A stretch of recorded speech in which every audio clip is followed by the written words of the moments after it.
여러분 안녕하십니까? 독도 헬기 추락 사고 9일째를 맞아 수색당국은 밤사이 풍랑주의보로 중단됐던 수중 수색을 낮부터 재개했습니다. 청해진함과 광양함은 무인 잠수정을 이용해 헬기 동체 발견 위치를 기점으로 각각 북동방향과 남동방향으로 수중 수색 구역을 확대하고 있습니다. 해군 함정 14척과 항공기 6대는 해상 수색 작업에 집중하고 있고 독도 연안에 대해서는 드론 수색과 함께 잠수사 37명을 투입해 수중 수색도 펼치고 있습니다. 한편 어제 야간 수색은 기상 악화로 함선 8척만 투입돼 해상 수색만 실시했고 조명탄 지원도 이루어지지 못했습니다. 경북도의회 행정감사에서는 포항의료원 운영의 문제점에 대한 지적이 잇따랐습니다. 김희수 의원은 포항의료원의 과도한 항생제 처방에 관해 언급하며 항생제 과잉 진료로 인해 도민의 건강을 위협하는 일이 없도록 주의해 줄 것을 당부했습니다. 박미경 의원은 소방시설 보강 및 냉난방기 교체 사업을 신속히 처리해 이용자가 불편하지 않도록 조치해야 한다며 지적했으며 나기보 의원은 진료 성과급이 부적절하게 지급되고 있다며 대책을 마련해 줄 것을 촉구했습니다. 경북문화관광공사가 보문상가를 유통기업에 매각한 것과 관련해 경주 중심 상가 상인들은 지방 중소도시에 3개의 아울렛이 있는 곳은 경주뿐이라며 반발을 이어가고 있습니다. 경주 중심 상가 연합회 등 8개 단체는 경주시청과 경북문화관광공사 앞에서 지역민들의 의견 수렴 없이 진행된 보문상가 매각 중단을 요구한 데 이어서 경북도지사와 도의회 의장과의 면담을 추진하고 있습니다. 상인들은 특히 매각 과정에서 3개 업체가 입찰에 참여한 뒤 2개 업체가 입찰을 포기하고 모다 아울렛 측이 감정가 그대로 낙찰을 받는 과정에 문제가 없는지 법률적인 검토도 하기로 했습니다. 김영균 씨 사망으로 올 초 산업안전보건법이 개정됐음에도 불구하고 포스코 등 산업 현장에서 하청 노동자들의 산업재해가 끊이지 않는 가운데 국가인권위원회가 고용노동부 장관에게 강도 높은 대책을 주문했습니다. 국가인권위원회는 한국의 산재 사망률은 OECD 최고 수준이고 하청 노동자의 사망 비율이 40%에 이른다며 불법 파견 근절과 사내 하청 노동자의 노동 3권 보장 등을 고용노동부 장관에게 권고했습니다. 특히 불법 도급을 근절하기 위해 합법적 파견 기준에 관한 대법원 판례를 반영하고 현행 행정부 지침 형식의 근로자 파견의 판단 기준에 관한 지침을 상위 법령으로 규정하는 한편 불법 파견에 대한 감독을 강화할 것을 촉구했습니다.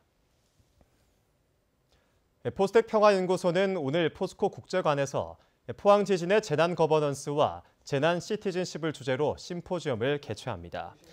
경북대 노진철 교수와 포스텍 김진희 교수 등은 공동체에서 재난 협치의 필요성과 포항 지진의 지역 기반 소셜미디어 의존 등을 주제로 발표합니다. 이어 토론에서는 손정호 포항시청 정책기획관과 모성은 포항지진 범대본 대표, 김홍재 한미장관 멘션 대책위원장, 시민 및 포스텍 교수 등이 패널로 참여합니다.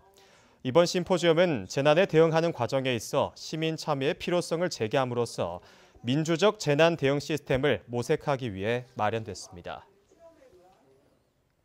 경북교육청이 도내 재해 취약 학교 31곳에 특별교부금 20억 원을 지원합니다. 지원금은 태풍과 폭설, 집중호우 등에 대비해 교실 외벽 보강 및 옥상 방수, 운동장 침수 보강, 옹벽 설치 공사 등에 사용됩니다. 교육청은 오는 8일까지 특별교육금을 해당 학교에 전달할 예정입니다. 상습 침수로 지난해 자연재해 위험지구로 지정된 울진군 평해읍에 월송리 일원에 국비 등 110억 원이 투입돼 정비 사업이 추진됩니다. 울진군은 우선 올해 6억 원을 들여 실시 설계에 착수한 데 이어서 오는 2021년 3월까지 남대천과 합류하는 월송지구 하류에 배수 펌프장과 수문을 설치하기로 했습니다. 월송지구 유역 면적은 264헥타르로 이틀 연속 강우량이 150mm만 돼도 남대천 수위 상승으로 하천수가 역류해 침수 피해를 입어왔습니다. 주말 포항 지역 곳곳에서는 가을 행사와 특산물 축제가 열립니다. 태풍으로 연기됐던 2019 호미반도 해안둘레길 걷기 축제가 내일 오전 8시 30분 청림운동장에서 열립니다. 또 기계면 새마을운동 발상지에서는 제8회 기계농특산물 축제가 구룡포 아라광장에서는 제22회 구룡포 과메기 축제가 개막해 1월까지 시식회와 우수수산물 특판 행사 등이 이어집니다. 울진군의 11형 등금쟁이 축제가 내년도 농림축산식품부의 농촌축제 지원 공모 사업에 경북에서는 유일하게 8년 연속 선정됐습니다. 11형 등금쟁이 축제는 울진군 북면의 3당 권역 주민들이 주도하는 축제로 옛 보부상들의 모습을 재현한 11형 바지개꾼 놀이와 물동이 이고 달리기 등 각종 체험 행사로 구성돼 있습니다. 경상북도는 지난 5일 경산 금호강에서 채취한 야생조류의 분변에서 올해 두 번째로 H5형 조류 인플루엔자 항원이 검출됐다고 밝혔습니다. H5형은 고병원성이 의심되는 AI 바이러스인데 고병원성인지 판정하는 데 나흘 정도 걸릴 것으로 보입니다.